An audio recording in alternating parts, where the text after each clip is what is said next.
Hello students, आज हम दो संख्याओं के गुणनफल तथा भागफल के घात के नियम देखने जा रहे हैं।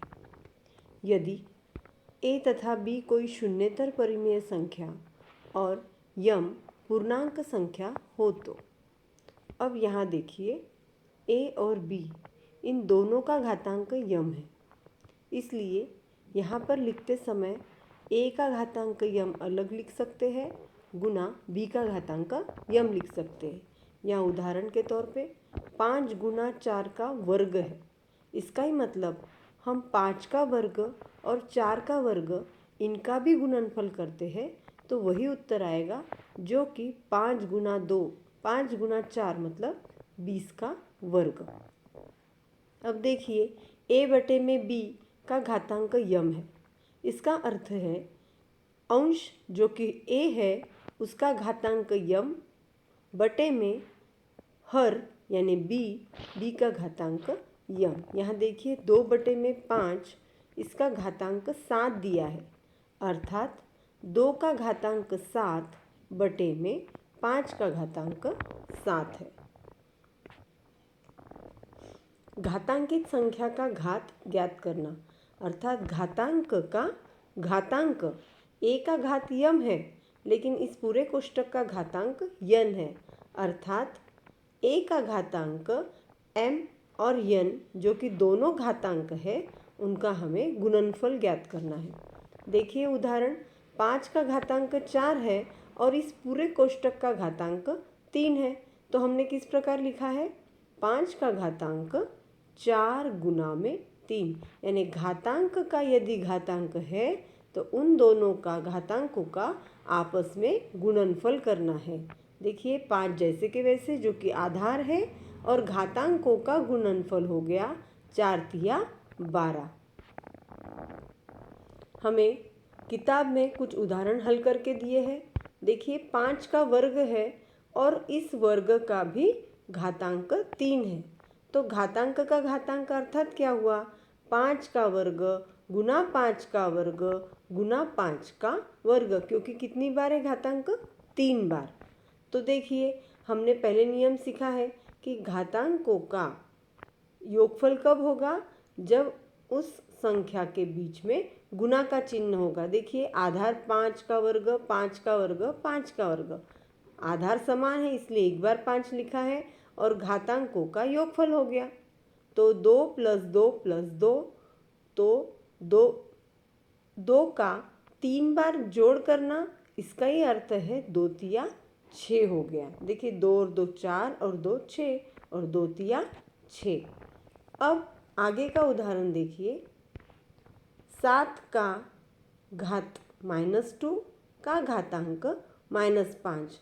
देखिए जब भी हम नियम देखा है कि जब भी घातांक माइनस होता है तो वह 1 बटे में लिखकर हम उसको प्लस कर सकते हैं। तो 1 बटे में हो गया है 7 का घातांक -2 का घातांक 5, यानी यही संख्या है, केवल उसका गुणात्मक प्रतिलोम लिखा है जो हमने 1 बटे में लिखा है।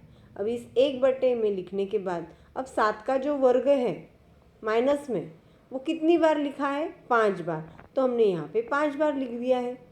तो अब 5 बार लिखना है, इसका ही मतलब क्या है 2 का 2 से, देखिए 2 2 2, ये जो 5 बार है तो 2 पंचे 10 हो गया है, लेकिन वो -10 आएंगे। देखिए -2 को 5 बार गुना किया है तो -10 आ गया है। अब इस -10 को प्लस हम कर सकते हैं इसका गुणात्मक प्रतिलोम लिख के, तो 1 बटे में 7 का घातांक -10 का ही उत्तर हुआ 7 का घातांक 10। छात्राओं, इसके लिए हमें घातांकों के नियम अच्छे से याद करना पड़ेंगे।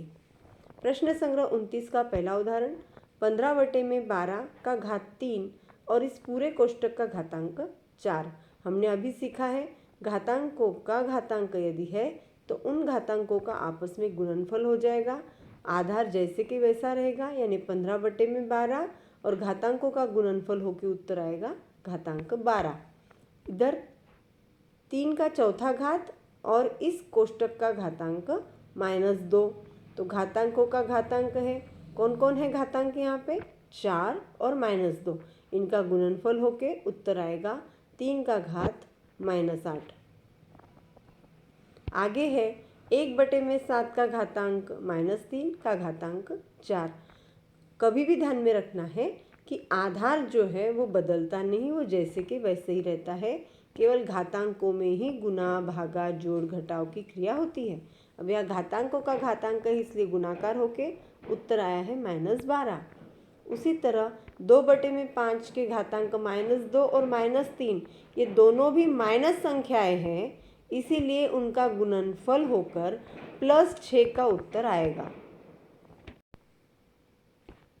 आगे का उदाहरण 2/3 का घातांक -4 का घातांक 5, 2/3 आधार जैसे कि वैसा, -4 और 5 का गुणाकार उत्तर हुआ -20, क्योंकि गुणाकार में यदि एक संख्या माइनस है तो उत्तर माइनस आएगा। यहाँ पर 5/8 का घातांक 3 का घातांक -2, 5/8 हमने वैसे ही कैरी किए हैं और 3 और -2 इनका आपस में गुणनफल होकर उत्तर आया -6। नवा उदाहरण 3/4 का घातांक 6 का घातांक 1। अब 6 और 1 दोनों घातांक है, इससे दोनों का गुणनफल होकर उत्तर आया 3/4 का घात 6, 6 का 6। 2/5 का घातांक -3 का घातांक 2, 2/5 जैसे कि वैसे, -3 और 2 ये दोनों घातांक है, इनका गुणनफल होकर उत्तर आया 2/5 का घातांक -6। प्रश्न दूसरा, नीचे दी गई संख्याओं को धन घातांक का उपयोग करके लिखो। यानी हमें जो घातांक दिए हैं वो माइनस में है, उनका हमने प्लस में बदलना है। तो यहाँ पर हमें संख्याओं के गुणात्मक प्रतिलोम याद होने चाहिए।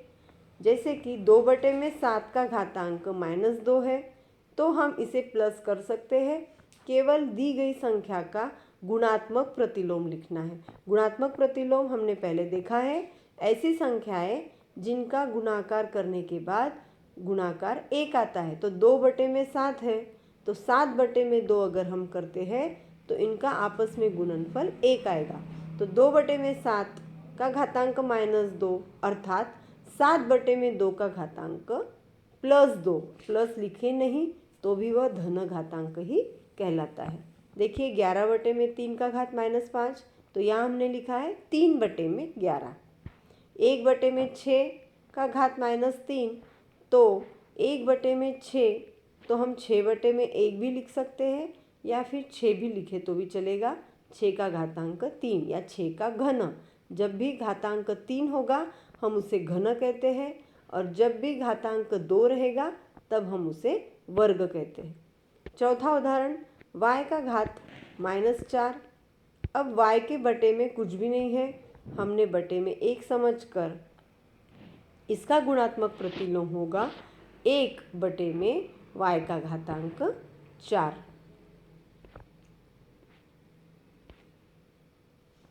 घातांक के नियम, हमने ये पूरे घातांकों के नियम अच्छे से याद कर लेना है। यदि a और b कोई शून्येतर परिमेय संख्या, शून्येतर परिमेय संख्या का अर्थ है कि वह शून्य के अलावा कोई भी परिमेय संख्या हो सकती है और यम और यन पूर्णांक संख्या है, तो जब भी आधार समान है और उनका गुणनफल है तो घातांकों की जोड़ होती है। और संख्याओं के बीच अगर भागाकार का चिन्ह है तो घातांकों की घटाव होगी। किसी संख्या का घातांक 1 है अर्थात वो खुद ही संख्या है, यानी कोई संख्या के ऊपर घातांक ना दिया हो तो भी हमने उसे घातांक 1 समझना है। किसी संख्या का घातांक 0 है, देखिए यहाँ पर a का घातांक 0 है या कोई भी अंक हो सकता है, 8 का घातांक 0, 10 का घातांक 0, 3 का घातांक 0, इसका अर्थ होता है एक उत्तर। किसी संख्या का घातांक 0 अर्थात 1 है। किसी संख्या का घातांक माइनस में दिया है तो उसे प्लस में करने के लिए 1/में में वह संख्या लिख देनी है। अगर यहाँ पर अपूर्णांक संख्या है जैसे कि अभी हमने देखा तो उसका गुणात्मक प्रतिलोम करना है। आगे छठा नियम ए बी का घातांक यम। अब यहाँ पर ए और बी अलग अलग संख्याएं हैं तो उनके हम घातांक भी अलग अलग रूप में लिख सकते हैं, गुणाकार के रूप में, क्योंकि ए और बी के बीच में कोई चिन्ह नहीं, अर्थात वो आपस में गुणाकार है। अब देखिए ए बटे में बी है और उन दोनों का मिलके घातांक यम है, लेकिन वह घातांक ए का भी है और बी का भी है। देखिए ए का घातांक यम बटे में बी का घातांक यम। अब घातांक का घातांक है तो घातांकों का गुणनफल हुआ। अब ए बटे में बी का घातांक माइनस यम है तो इसे हमने लिखा है बी बटे में ए का घातांक यम। हमने इसको धनात्मक घातांक कर लिया है।